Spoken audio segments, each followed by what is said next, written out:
Right then. All right. So Phil and I are here cranking things out. You can hear him in the background. He's outside.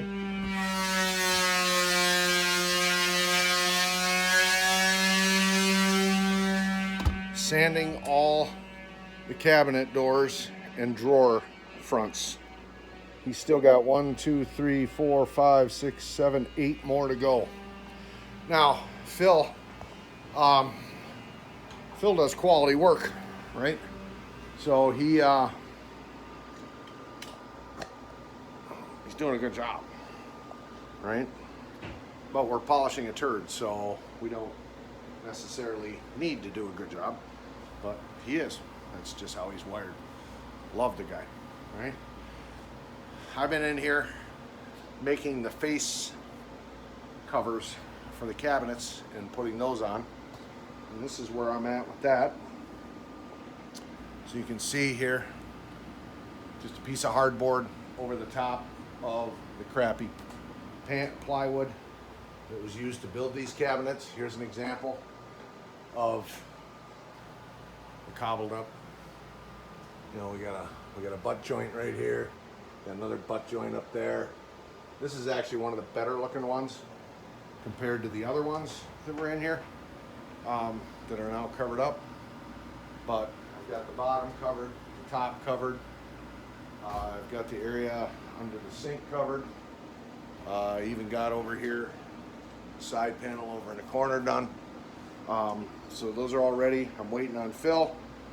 I'm waiting on sandpaper.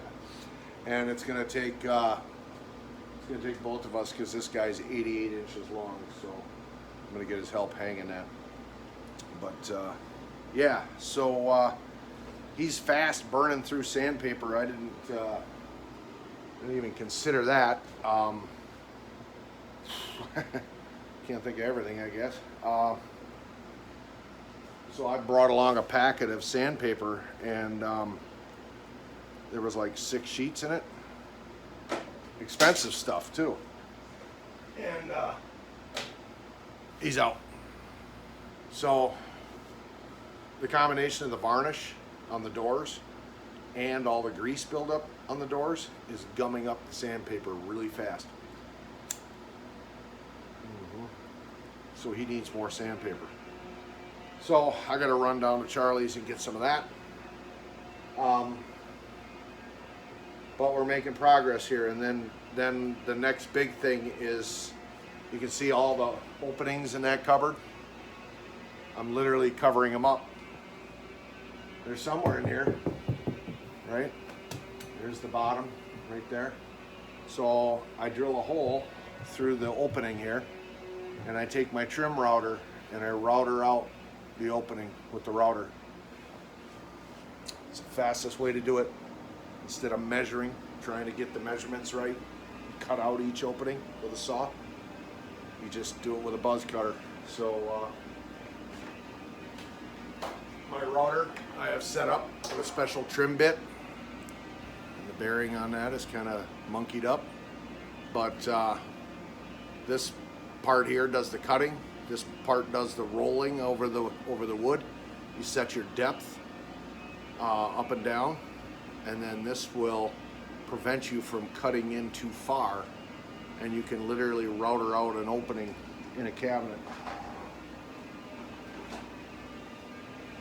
And it goes relatively fast, but it creates a lot of dust and a lot of sawdust. So he's here to follow me with the vacuum running to pull all that dust into the vacuum so we don't get it all over the trailer. I did that the first time in the hallway. I learned my lesson. I have no idea what time it is. It's going on 3 o'clock. Yeah. So time's getting away from us. But that's currently what we're doing. My mission was to have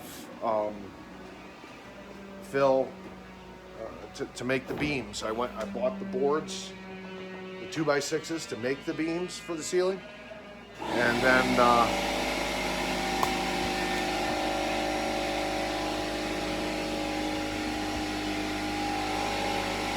I was gonna have Mia was gonna come up today here. That way she gets to meet Phil. Because Phil's gonna be a permanent picture in my world. If he doesn't give in to his gypsy tendencies and moves down south. He likes the heat. Yeah.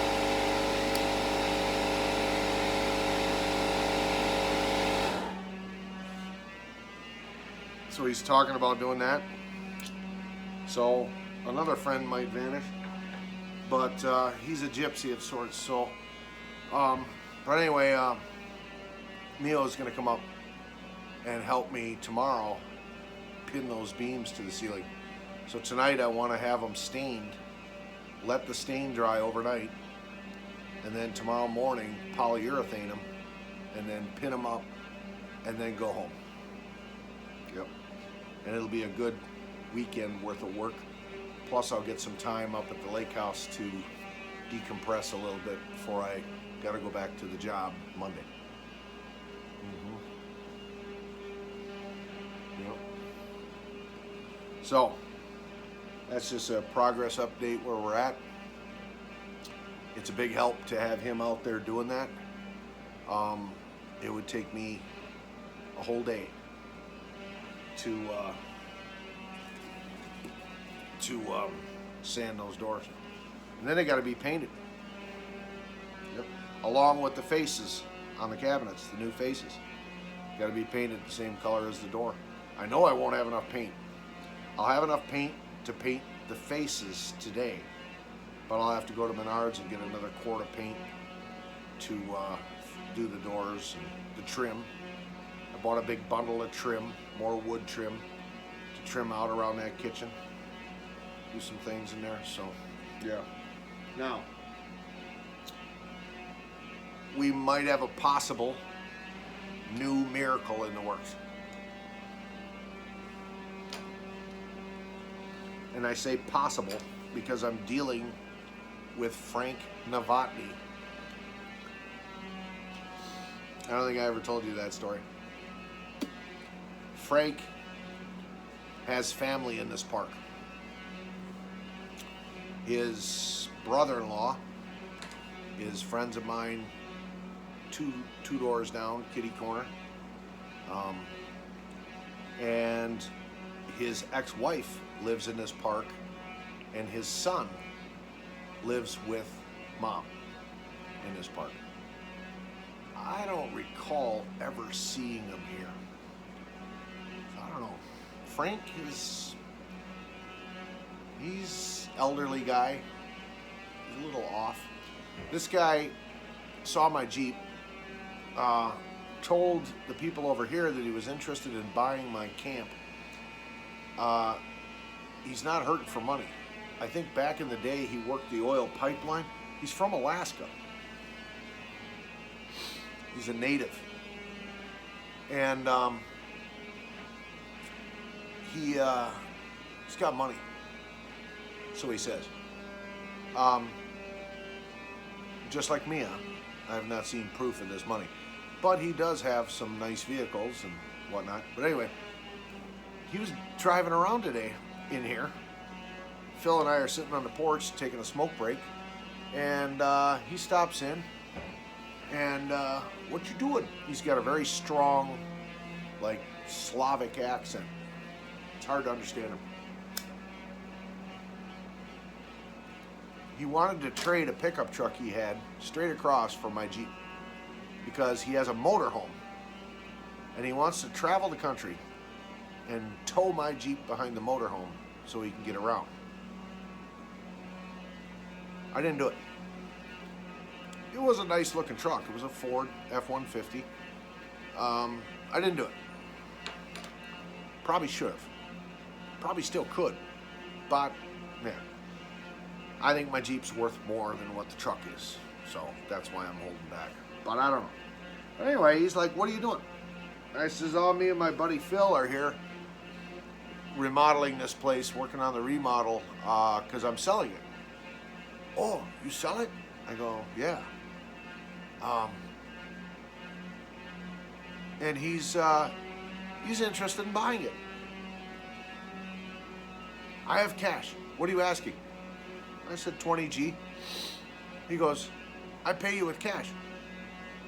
I'm gonna talk to my son, see if my son, when he gets off of work, will come back here. He came in and looked at it. I showed him everything.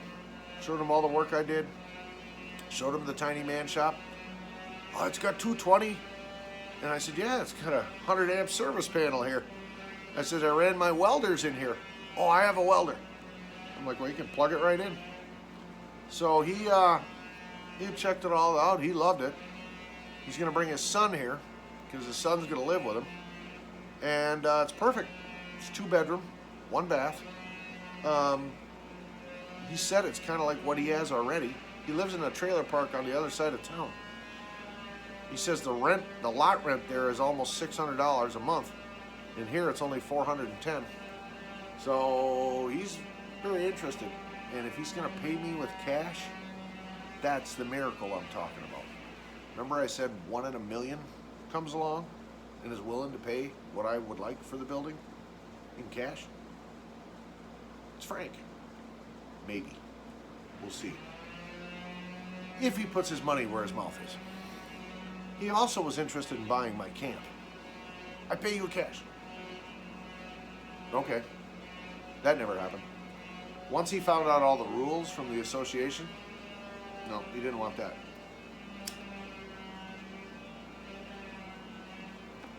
So I'm not holding my breath, but we might have a possible miracle here, or a blessing from Yahweh, that the right person comes along with cash and will pay me what I want for the trailer.